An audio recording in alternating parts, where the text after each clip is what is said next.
সংযুক্ত আরব আমিরাতে আজমান বাংলাদেশ সমিতির নতুন কমিটির অভিষেক অনুষ্ঠিত হয়েছে।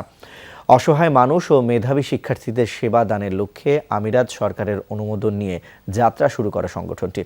আজমানের ম্যাজেস্টিক বলরুমে হয় এই অভিষেক অনুষ্ঠান। প্রধান অতিথি ছিলেন সংযুক্ত আরব আমিরাতে নিযুক্ত বাংলাদেশের রাষ্ট্রদূত মোহাম্মদ আবু জাফর। বিশেষ অতিথি ছিলেন বাংলাদেশ কনসুলেট দুবাইয়ের consul general BM Jamal Hossain.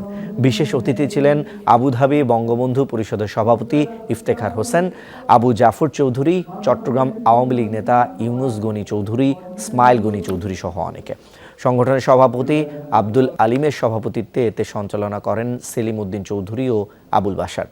Sikdar সাফায়েতুল্লাহ সহ সংগঠনের সদস্যদের সার্বিক তত্ত্বাবধানে হয় আয়োজন। বক্তব্য রাখেন কামুজ্জামান, জাকির হোসেন, MA কুদ্দুস ও আবুল হাসনাত। এ সময় 4 জন উপদেষ্টা সহ 39 সদস্য বিশিষ্ট কমিটি ঘোষণা করা হয়। আমাদের উদ্দেশ্য হলো মানুষের কল্যাণ, কিভাবে আমরা মানুষের মঙ্গল করতে পারি, এটাই আমাদের মুখ্য উদ্দেশ্য।